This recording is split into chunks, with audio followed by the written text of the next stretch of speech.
Hello, எல்லோருக்கும் வணக்கம்.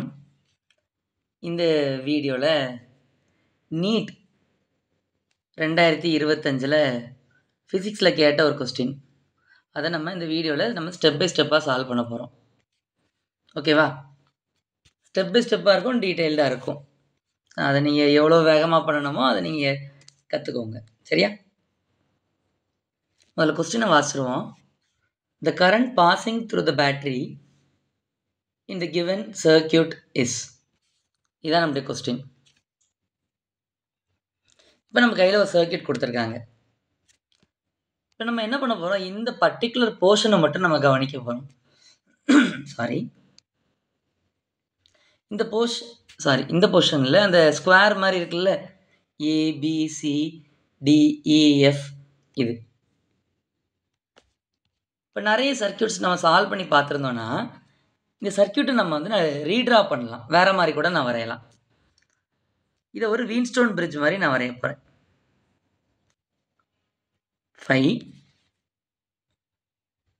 2.5 இந்த இடம் இருக்கா, இந்த இடம் இது பேர் நோடுன்னு பேர் வைக்கிறேன், அதுக்கு B அப்படின்னு வைக்கிறேன். 2.5 நான் எப்படி எழுதுறேன், 5/2 அப்படின்னு நான் எழுதுறேன். இப்போ இந்த Bங்கிற நோடுக்கும் இந்த இடத்துல 5 இருக்கா, இந்த இடத்துல கனெக்ட் பண்ற இந்த இடம் யாரு, நோடு A. இந்த B இருக்கா, இந்த B இந்த இடத்துல கனெக்ட் பண்றது நோடு C. இப்போ நோடு ஏயும் ஓகே, அவ்வளோதான், வரைஞ்சாச்சு. இப்போ இந்த இது இருக்குல்ல, இங்கே ஒரு ஒயர் மட்டும் தானே இருக்குது, அந்த ஒயர் வரையணும்னு அவசியம் இல்லை.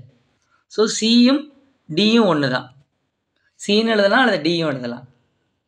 ஓகேவா? இப்போ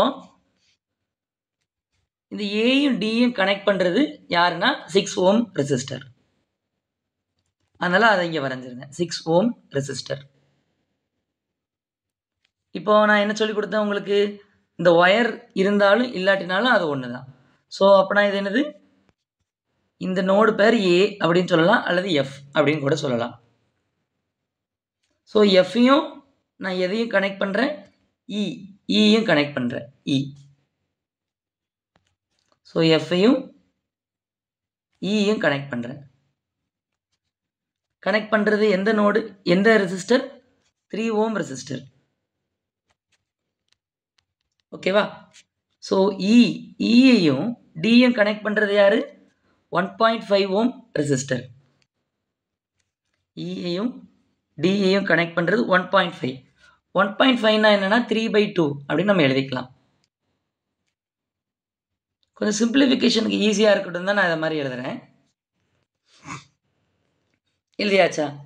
இப்போ இந்த வீன்ஸ்டோன் பிரிட்ஜை எப்படி கனெக்ட் பண்ணியிருக்காங்க, they have connected like this. இங்கே ஒரு 1.5 இருக்கா, 1.5 என்ன எழுதலாம், இப்போ தான் சொல்லி கொடுத்தேன், என்னது 3/2. அது அப்படி வருது. இந்த இடத்துல 5.5ன்னு ஒன்று இருக்கு, 5.5 எப்படி எழுதலாம், 11/2 அப்படின்னு கூட எழுதலாம். நான் கொஞ்சம் சிம்பிளிஃபிகேஷனாக இருக்கணுங்கிறதுக்காக தான் இதை மாதிரி எழுதுறேன். அப்புறம் இந்த இடத்த க்ளீன் பண்ணிக்கிறேன். இந்த இடத்துல இ அப்படின்னு ஒரு நோடு இருக்கா, அந்த நோட்ல இருந்து ஒரு ஒயர் வருது, அங்கே we have a resistor 1/3. அதை நம்ம வரைஞ்சிடலாமா, 1/3 வரைஞ்சாச்சு. அப்புறம் எனக்கு ஒரு பேட்டரி இருக்குது, என்னது 5.5 5 வோல்ட் அப்படின்னு எனக்கு ஒரு பேட்டரி இருக்கு.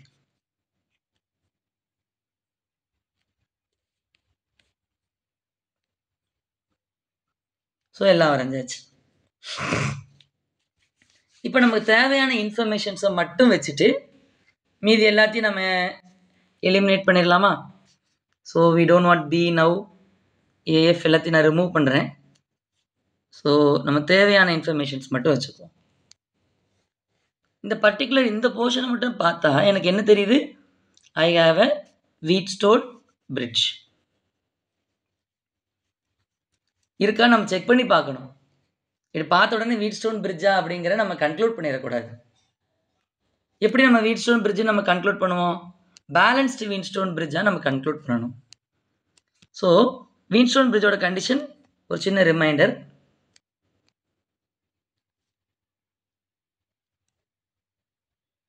இது மாதிரி தான் இருக்கும்னு உங்களுக்கு தெரியும். ஸோ இந்த இடத்துல ஒயர் கனெக்ட் பண்ணணும். நல்லா கவனிச்சுக்கோங்க. எந்த இடத்துல கனெக்ட் பண்ணுறோன்னா இந்த இடத்துல. ஸோ இங்கே R1, R2, R3, R4 balanced வீட் ஸ்டோன் பிரிட்ஜாக இருக்குன்னு வச்சுக்கோங்களேன். கண்டிஷன் என்ன? What is the condition? R1/R3 equal to R2/R4. இதை மாதிரி வரணும். சரியா? இந்த ரேஷியோவில் இருந்த பேலன்ஸ்டு வீட்ஸ்டோன் பிரிட்ஜ். ஸோ இந்த இடத்துல எந்த கரண்ட்டும் கிடையாது. நம்ம இதை ஓப்பன் ஆக்கிடலாம். அந்த ரெசிஸ்டன்ஸ் வரையணும்னு அவசியம் இல்லை. சரி, நம்ம செக் பண்ணலாமா? இது அப்படியே என்ன பண்ணியிருக்காங்க, நமக்கு வேறு மாதிரி வரைஞ்சிருக்காங்க. ஒரு 90 டிகிரி டேர்ன் பண்ணி வரைஞ்சிருக்காங்க. அப்படி சுற்றி வரைஞ்சி விட்டுருக்காங்க. இந்த ஒயர் எப்படி இருக்குது? இதை மாதிரி இருக்குது. ஸோ இதை மாதிரி we have it. ஸோ இருக்கிறதுனால let's check whether it is a balanced Wheatstone bridge. நான் என்ன எடுத்துக்கிறேன்? which I am going to consider. இது R1, இது R2, இது R3, இது R4. சாரி,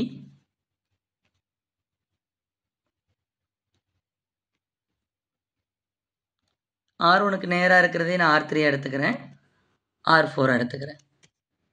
சரியா? So I have to check இது வந்து ஒரு பேலன்ஸ்டு வீட்ஸ்டோன் பிரிட்ஜான்னு செக் பண்ணணும். மேக்ஸிமம் அது இருக்கிற மாதிரி தான் கொடுத்துருப்பாங்க. ஆனாலும் ஒரு தடவை செக் பண்ணிக்கிறது நல்லது. R1/R2 இந்த மாதிரி இது பிரிக்குது இல்லை, அந்த இதுக்கு அதில் உள்ள இந்த ரெண்டு விஷயத்தையும் நம்ம டிவைட் பண்ண போகிறோம். R1/R2. R1 வேல்யூ எவ்வளவு? 3. R2 வேல்யூ எவ்வளவு? 3/2. ஸோ R1/, அதுவும் போடலாம். R1/R2 equal to R3/R4. R1/R2 equal to R3/R4 அப்படின்னு கூட எழுதிக்கலாம்.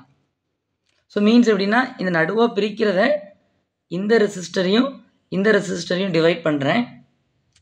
அந்த எந்த வேல்யூக்கு ஈக்குவலாக இருக்கணும்? இந்த வேல்யூ டிவைடட் பை இந்த வேல்யூக்கு ஈக்குவலாக இருக்கணும். சரி, so 3 divided by 3/2 should be equal to இருக்கணுங்கிறதுக்காக கொஸ்டின் மார்க் போடுறேன். 3 divided by 3/2. So 5 divided by 5/2 ஈக்குவலான்னு செக் பண்ணுறேன். அதனால கொஸ்டின் மார்க் நடுவில். ஸோ ஈக்குவலாக இருக்குமா? 3 divided by 3/2 செக் பண்ணுறேன். 5 divided by 5/2. ஸோ என்ன ஆகுது? இங்கே ஒரு மல்டிப்ளிகேஷன் சிம்பிள் போட்டுக்கிறேன். போட்டுட்டு இது தலைகீழ் எழுதிக்கிறேன். 2/3. அது மாதிரி இங்கேயும் ஒரு மல்டிப்ளிகேஷன் சிம்பிள். இதையும் நான் என்ன பண்ணுறேன்? 2/5. ஸோ இப்போ என்ன ஆகும்? 3 கெட்ஸ் கேன்சல், 5 கெட்ஸ் கேன்சல். இதுலேருந்து என்ன தெரியுது? ரெண்டும் ஈக்குவல் அப்படின்னு தெரிஞ்சிச்சு. தெரிஞ்சதுனால இது ஒரு வீட்ஸ்டோன் பேலன்ஸ்ட் பிரிட்ஜ். ஸோ அதனால் என்ன ஆகும்? இதை வரையணும்னு அவசியம் இல்லை. ஓகே, ஸோ இப்போ இன்னும் கொஞ்சம் டயக்ராமை சிம்பிளிஃபை பண்ணட்டுமா? we can simplify the diagram and we are in the verge to complete the problem. இப்போ நம்ம எதை வரையணும்னு அவசியம் இல்லை. we don't want to draw the 6 ohm resistor because it's a Wheatstone balanced bridge. இப்போ பாருங்க என்ன இருக்கு? இந்த பார்ட் 3/2 11/2. இவங்க ரெண்டு பேரும் எப்படி இருக்காங்க? சீரீஸாக இருக்காங்க. சீரீஸாக இருக்காங்கன்னா இந்த ரெசிஸ்டர்ஸை நம்ம என்ன பண்ணிடலாம்? ஆட் பண்ணிடலாம். டைரெக்டாகவே ஆட் பண்ணிடலாம். ஆட் பண்ணால் என்ன? 3/2 ப்ளஸ் 11/2. ஆட் பண்ணால் எனக்கு என்ன வரும்? டினாமினேட்டர் ரெண்டு சேமாக இருக்கிறதுனால நான் மொத்தமாக குரூப் பண்ணி எழுதிக்கிறேன். ஸோ நியூமரேட்டர்ஸை ஆட் பண்ணிக்கலாம். 3 + 11 14/2, that is equal to 7 ohms. So இப்போ இந்த க்ரீன் கலரில் ட்ரா பண்ணியிருக்கிற இந்த ரெசிஸ்டரை நான் என்ன பண்ணிடலாம், ஒரே ரெசிஸ்டராக வரைஞ்சிக்கலாம். வரைஞ்சிட்டு அதில் என்ன போட்டுக்கலாம், 7 அப்படின்னு எழுதிக்கலாம். I will write 7.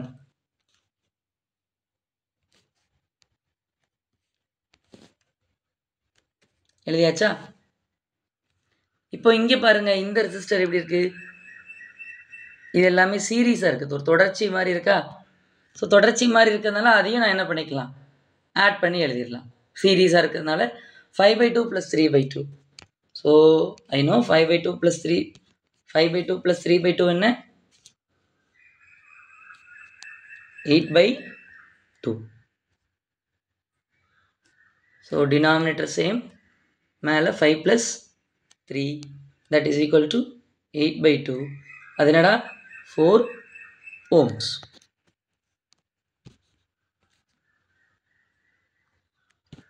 ஸோ நான் அந்த ரெண்டுத்தையும் சேர்த்து ஒரே ரெசிஸ்டராக வரைஞ்சிருந்தேன். 4 ohms. இப்போ இதுவும் என்ன இருக்குது, சீரீஸாக இருக்குது, தொடர்ச்சியாக இருக்குது பாருங்கள். அதை நான் என்னென்ன வருது ஆட் பண்ணிடுறேன். ஆட் பண்ணி என்ன எழுதிடலாம், 5 + 3 8. ஓகேவா? ஓகே. இப்போ இங்கே பாருங்கள், I shade it in a different colour. ஒரு எல்லோ கலரில் ஷேட் பண்ணுறேன். இங்கே பாருங்கள், ஒரு பேரலல் மாதிரி இருக்கா? இந்த இடம் பேரலாக இருக்கா? இந்த பேரலை நம்ம என்ன பண்ணிக்கலாம், சிம்பிளிஃபை பண்ணலாம். எப்படி சிம்பிளிஃபை பண்ணலாம்? பேரலல்னா 1 பேரலலுக்கு 1/RPனா 1/R1 + 1/R2. நமக்கு என்ன இருக்குது, 8 and 4 அப்படி தானே? 8 and 4.